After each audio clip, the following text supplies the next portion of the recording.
El mayor error de mi vida no fue decidir casarme con un hombre 60 años mayor que yo por su herencia. El mayor error de mi vida fue subestimarlo. Yo era joven, arrogante y estaba ahogada en deudas. Él era Damián, 85 años, solitario y con una fortuna que podía comprar países. El plan era simple: ser su dulce y abnegada esposa hasta su último suspiro. Unos meses de actuación a cambio de una vida de libertad.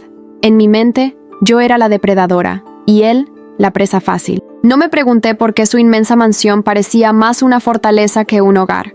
No cuestioné el miedo respetuoso en los ojos de sus empleados. Y, sobre todo, no investigué la misteriosa desaparición de su primera esposa, décadas atrás. Firmé ese contrato de matrimonio creyendo que firmaba mi libertad. En realidad, firmé mi sentencia. Y ahora, estoy atrapada en su juego. Un juego mucho más antiguo y oscuro de lo que jamás pude imaginar. Esta es mi confesión, mi advertencia. Antes de contarte cómo descubrí la verdad sobre su primera esposa y qué hay realmente detrás de la fortuna de Damián, necesito que esta historia salga de estas paredes. Escribe tu país y tu ciudad, para que el mundo sepa lo que pasa aquí. Ahora sí, déjame contarte cómo empezó mi condena, el día que dije, sí, acepto. Todo comenzó en la clínica privada donde yo hacía mis prácticas de enfermería. Damián era un paciente ocasional, una figura casi mítica entre el personal. Lo trataban con una deferencia que rayaba en el miedo. Era cortés, pero distante, y su soledad era tan palpable como su inmensa fortuna. Yo era solo una estudiante más, invisible para él, hasta el día en que me escuchó hablar con una compañera sobre mis deudas, sobre mi sueño de abrir mi propia clínica algún día, y la montaña de préstamos que me lo impedía. Al día siguiente, me mandó llamar a su habitación. Pensé que era para quejarse de algo. En lugar de eso, me hizo preguntas sobre mi vida, mis ambiciones. Me escuchó con una atención que nadie me había prestado nunca. Se convirtió en nuestro ritual. Durante las semanas que estuvo allí, me llamaba cada tarde. Me contó de su soledad, de su falta de herederos, de su deseo de tener una última chispa de vida a su lado. Fue un maestro de la manipulación. No me ofreció un trato vulgar. Enmarcó la idea del matrimonio como un acto de mutua salvación. Tú me ofreces tu juventud y tu compañía en este último tramo de mi vida, Isabela, me dijo un día, con su voz frágil y temblorosa. Y yo te ofrezco el futuro que tu inteligencia y tu ambición merecen. Un futuro libre de deudas, lleno de posibilidades. Me hizo sentir que yo tenía el control, que era una decisión de negocios inteligente y pragmática. Investigué su fortuna y confirmé su diagnóstico con un médico amigo. Todo encajaba. Era el plan perfecto. La primera vez que visité su mansión, una fortaleza de piedra oscura y altos muros de hierro, sentí un escalofrío. La atribuí a la imponencia del lugar. El personal, un mayordomo de rostro impasible y una enfermera que nunca sonreía, se movía por la casa en un silencio sepulcral. No había fotografías familiares, ni retratos de una esposa o hijos. Cuando le pregunté, Damián me dijo con una tristeza ensayada que su primera esposa había muerto en un trágico accidente hacía décadas, y que el dolor era demasiado grande como para mantener los recuerdos a la vista. Yo acepté su respuesta. Acepté todas sus respuestas. Era más fácil que cuestionar los cimientos de mi futuro dorado. La boda fue una ceremonia fría y rápida en la biblioteca de la mansión. Solo nosotros dos, el notario y sus 2 empleados como testigos. Yo llevaba un vestido sencillo, sintiéndome más como una empleada firmando un contrato que como una novia. Y fue en el momento de la firma que la primera y verdadera alarma sonó en mi alma. El notario me pasó la pluma. «Firme aquí, señora», dijo. Y la palabra «señora» me sonó extraña. Damián, sentado a mi lado, extendió su mano arrugada y temblorosa y la posó sobre la mía, supuestamente para ayudarme a guiar mi firma. Y entonces lo sentí. La presión de sus dedos no era frágil. Era dura, firme, con la fuerza contenida de un alambre de acero. Fue un apretón posesivo que duró solo un segundo. Levanté la vista, asustada, y sus ojos se encontraron con los míos. Por un instante, la mirada senil y nublada desapareció, y vi una lucidez fría y calculadora que me heló la sangre. Luego, parpadeó y volvió a ser el anciano frágil de siempre. Un nudo de pánico se formó en mi estómago. Pero miré el acta de matrimonio, el documento que era mi pasaporte a la libertad, y elegí ignorar la advertencia. Hundí la pluma en el papel y firmé mi nombre. El cordero acababa de firmar su propio sacrificio. Mi nueva vida comenzó. Sobre el papel era todo lo que había soñado. Vivía en una mansión que parecía un museo, vestía ropa de diseñador que Damián me compraba online y tenía acceso a una tarjeta de crédito sin límite. Cumplía mi parte del trato con una dedicación de actriz. Le leía las noticias económicas por la mañana, lo acompañaba en sus lentos paseos por el jardín y escuchaba sus largas historias sobre un pasado vago y editado. Él, por su parte, interpretaba su papel a la perfección la mayor parte del tiempo, el anciano frágil, dependiente, agradecido por mi compañía. Pero de vez en cuando, la máscara se deslizaba. Un día, mientras le leía sobre una compleja fusión empresarial, hizo un comentario increíblemente astuto y despiadado sobre la estrategia de la compañía, una visión digna de un tiburón de las finanzas, no de un hombre senil. Luego, parpadeó y volvió a ser el viejo Damián, pidiéndome que le subiera el volumen. La casa tenía reglas no escritas que aprendí rápidamente. El ala oeste del segundo piso estaba permanentemente cerrada con llave. Cuando le pregunté al mayordomo, un hombre estoico llamado Alfonso, qué había allí, su respuesta fue gélida. Son las habitaciones privadas del primer matrimonio del señor. Él no desea que nadie entre. Damián también comenzó a aislarme sutilmente. Mis amigas de la universidad me llamaban, pero él siempre tenía una excusa para que yo no pudiera salir. Querida, me siento un poco débil hoy. ¿Podrías quedarte conmigo? Lo decía con una voz tan frágil que negarse parecía un acto de crueldad. La opulencia de la mansión empezó a sentirse sofocante. Era una jaula, aunque una muy bien decorada. El personal me trataba con una formalidad robótica. No eran hostiles, pero tampoco amigables. Me observaban. Cada uno de mis movimientos era registrado y, sin duda, informado a Damián. Una noche, incapaz de dormir, bajé a la biblioteca en busca de un libro. La puerta del despacho de Damián, normalmente cerrada con llave, estaba entreabierta. La curiosidad me venció. Entré. Sobre su enorme escritorio de roble, iluminados por una pequeña lámpara, no había novelas ni libros de historia. Había informes de mercado de valores en tiempo real en una pantalla de ordenador y documentos de transacciones internacionales. Estaba activamente gestionando un imperio. El diagnóstico de mente senil era una farsa. Entonces, vi una fotografía, puesta boca abajo sobre el escritorio. La giré. Era el retrato de una mujer joven, de hacía décadas, y mi sangre se heló. Con su pelo oscuro y sus ojos grandes, podría haber sido yo 30 años atrás. Sosteniendo la foto de esa mujer, que solo podía ser la primera esposa fallecida trágicamente, una nueva y terrible comprensión comenzó a formarse en mi mente. La fragilidad de Damián era un disfraz, su soledad, una herramienta. Él no era el anciano moribundo que yo creía estar engañando. Era un depredador increíblemente inteligente y calculador que había estado jugando conmigo desde el primer día. Y la pregunta más aterradora de todas surgió: ¿por qué yo? ¿Por qué esta farsa? ¿Era mi parecido con esta mujer una coincidencia? ¿O era un requisito? El miedo, un miedo real y profundo, se apoderó de mí por primera vez. Ya no temía no conseguir la herencia.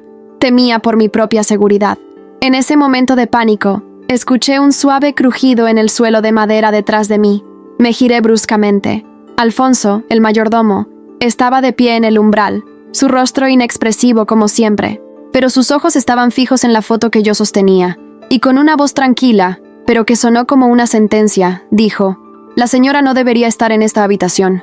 No era un consejo, era una amenaza. Alfonso no me tocó, simplemente se quedó parado en el umbral, bloqueando la salida, su presencia más intimidante que cualquier arma. Con un gesto casi imperceptible de su cabeza, me indicó que saliera. «Hay puertas en esta casa que es mejor no abrir, señora», dijo en voz baja mientras yo pasaba a su lado. Por su propio bien, de vuelta en mi lujosa habitación, el miedo se apoderó de mí. Mi plan de ser una viuda rica se había transformado en una pesadilla en la que yo podía ser la próxima esposa muerta. A la mañana siguiente, durante el desayuno, intenté actuar con normalidad, pero mis manos temblaban. Damián, por supuesto, lo notó. Él no mencionó el incidente del despacho. En cambio, comenzó a jugar. «¿Sabes, querida?», dijo mientras untaba mermelada en una tostada. «Hoy te pareces más que nunca a Liana, mi primera esposa». Era la primera vez que la mencionaba por su nombre. «Tenía tu misma vitalidad, tu misma chispa de curiosidad en los ojos», continuó, mirándome fijamente. A veces, esa curiosidad la metía en problemas. Era terriblemente torpe. Siempre le advertí sobre las escaleras de mármol del ala oeste. Hizo una pausa dramática. Una noche, resbaló. Fue una tragedia tan desafortunada. La historia era demasiado perfecta, demasiado ensayada. Y la mención de las escaleras del ala oeste, el ala que estaba cerrada con llave, no fue una coincidencia. Fue una amenaza velada, una advertencia de cuál podría ser mi propio destino. Decidí que no podía seguir siendo una prisionera pasiva. Tenía que descubrir la verdad sobre Liana. Mi supervivencia dependía de ello. Intenté hablar con una de las sirvientas más jóvenes, una chica que parecía asustadiza. Le pregunté casualmente sobre la primera señora de la casa. El terror puro que vi en sus ojos fue mi respuesta. Palideció, negó con la cabeza y salió corriendo, casi tropezando. Nadie en esa casa hablaría de Liana. Estaban aterrorizados.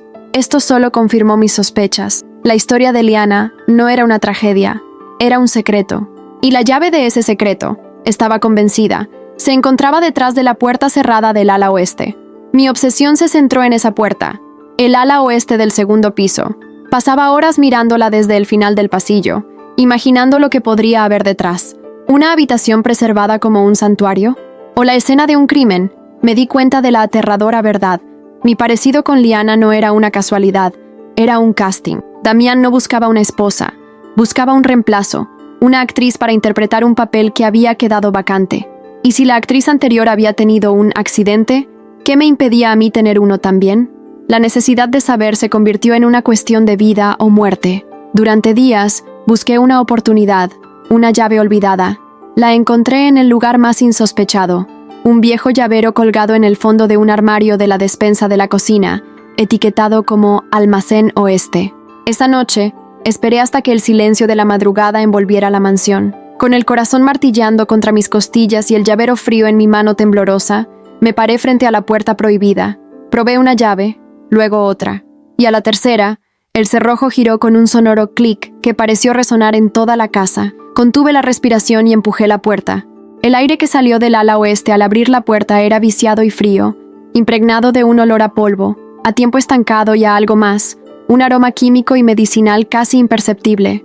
Encendí la linterna de mi teléfono y su haz de luz cortó la oscuridad, revelando un pasillo donde todos los muebles estaban cubiertos con sábanas blancas, como una procesión de fantasmas. Era una cápsula del tiempo, un mausoleo. El silencio aquí era diferente, más pesado, cargado de una tristeza opresiva. Avancé con el corazón en la garganta, hasta la que supuse que era la habitación principal, el dormitorio de Liana. El polvo lo cubría todo como una fina capa de nieve gris. En la mesita de noche, un libro yacía abierto con unas gafas de lectura sobre él, como si su dueña fuera a volver en cualquier momento para continuar leyendo. Mi búsqueda no era al azar, buscaba respuestas. Forcé el cajón cerrado de un elegante tocador. Dentro, no encontré cartas de amor ni joyas. Encontré algo mucho más siniestro.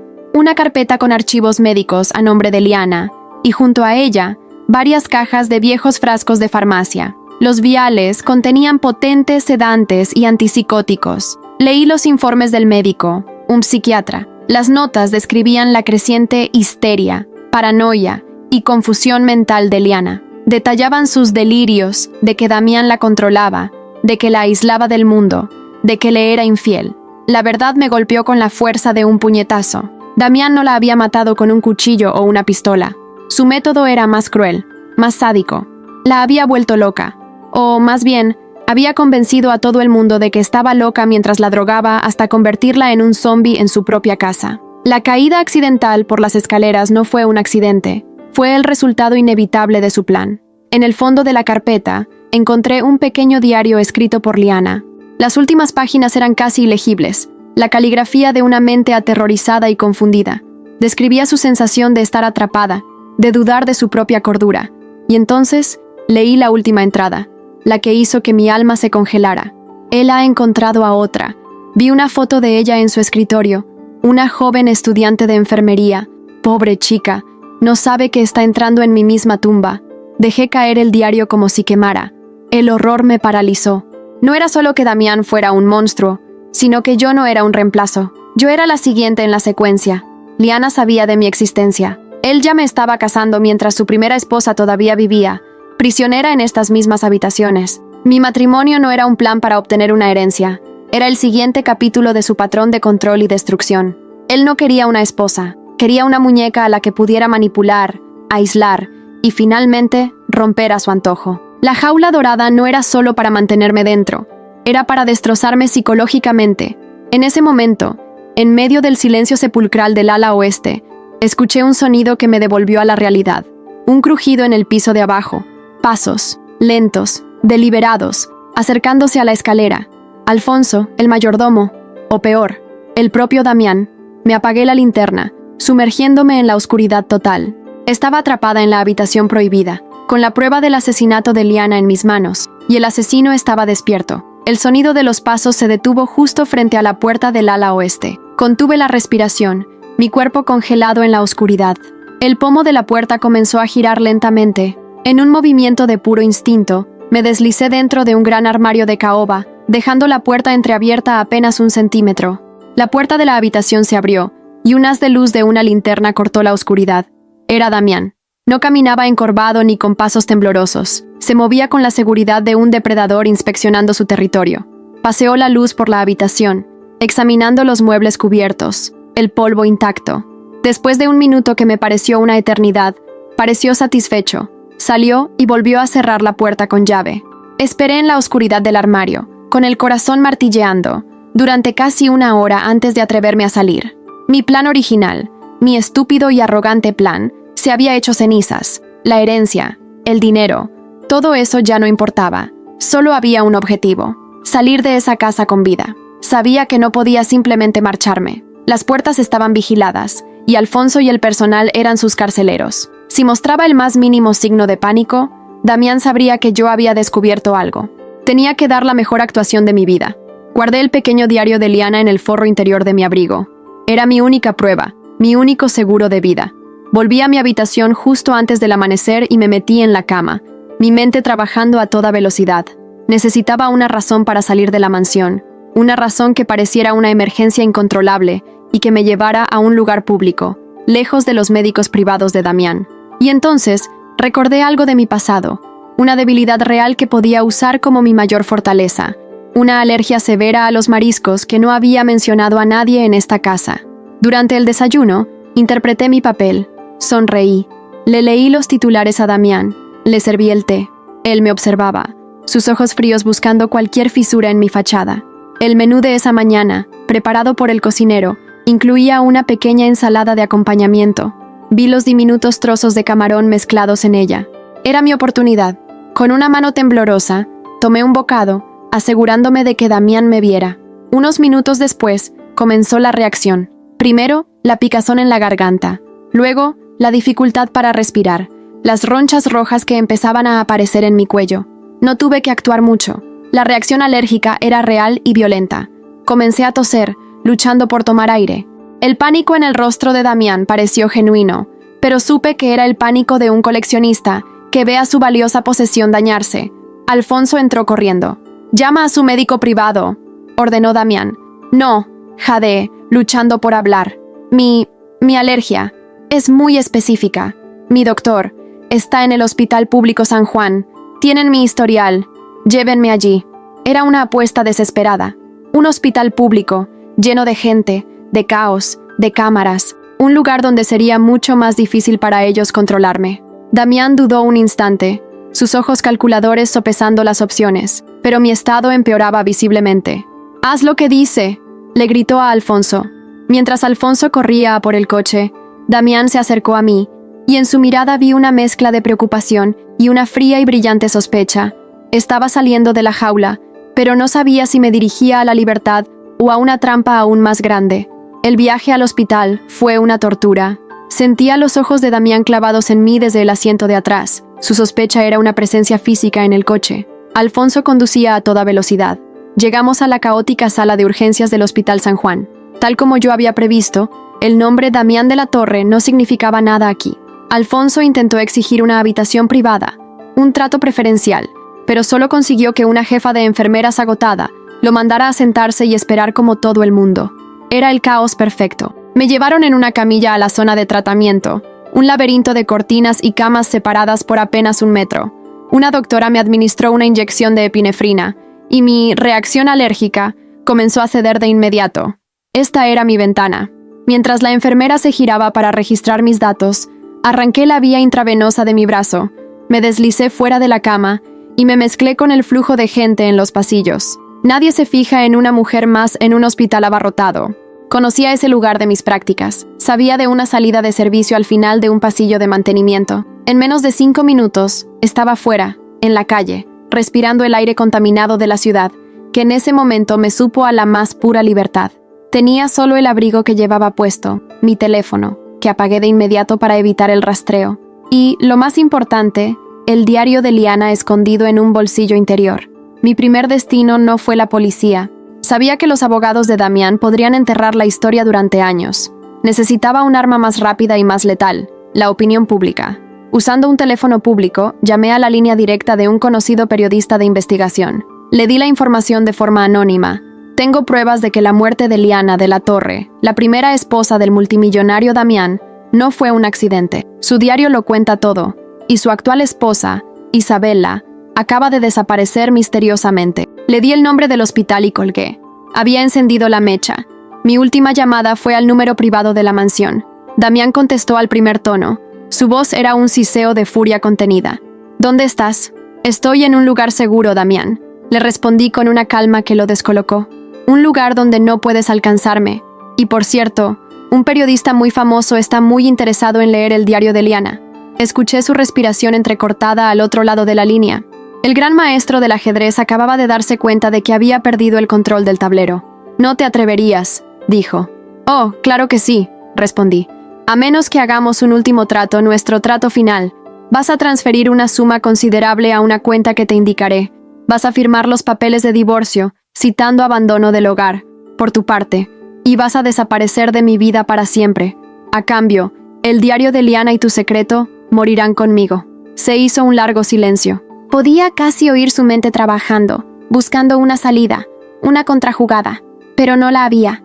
Lo tenía. La estudiante ingenua a la que había intentado atrapar en su red acababa de darle la vuelta al juego. Tienes 24 horas para hacer la transferencia, Damián, le dije antes de colgar. El juego se acabó. Jaque mate. Las siguientes 24 horas fueron las más largas de mi vida. Me refugié en un pequeño hotel anónimo, siguiendo las noticias en mi nuevo teléfono de prepago. Tal como esperaba, el periodista ya había comenzado a mover sus hilos. Una pequeña nota en su blog de noticias, titulada Las sombras de la mansión de la Torre, ya estaba causando revuelo, haciendo preguntas incómodas sobre la muerte de Liana. Yo había creado un incendio mediático que Damián no podía permitirse. Justo una hora antes de que mi plazo expirara, llegó la notificación a la aplicación bancaria segura que había instalado. La transferencia se había completado. Unas horas más tarde, un mensajero dejó en la recepción del hotel un sobre grueso con los papeles del divorcio, firmados y notariados. Damián, el gran manipulador, había capitulado. Eligió su legado de secretos por encima de la confrontación. Había ganado. Pero mi victoria no se sintió como una celebración ruidosa, sino como un suspiro profundo y liberador.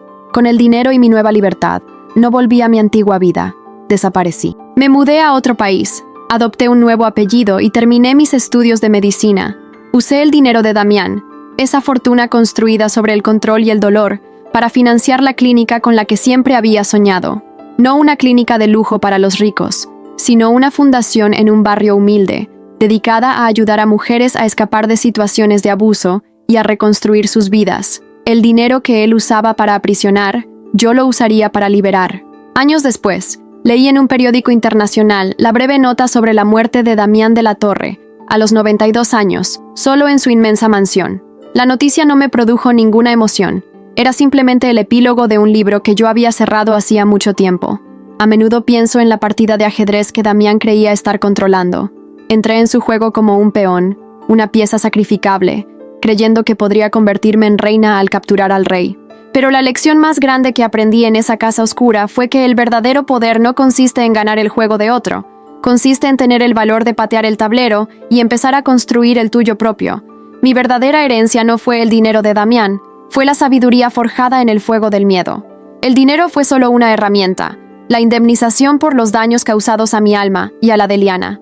Hoy, en los pasillos de mi clínica, cuando veo a una mujer joven con los ojos llenos del mismo miedo y la desesperación que yo una vez sentí, no veo a una víctima. Veo a una futura reina esperando descubrir su propia fuerza. Y al ayudarla, al ofrecerle una salida segura, cumplo mi verdadero propósito. Ya no soy un peón, soy la dueña de mi propio tablero. Y en mi juego, todas las mujeres tienen la oportunidad de convertirse en reinas.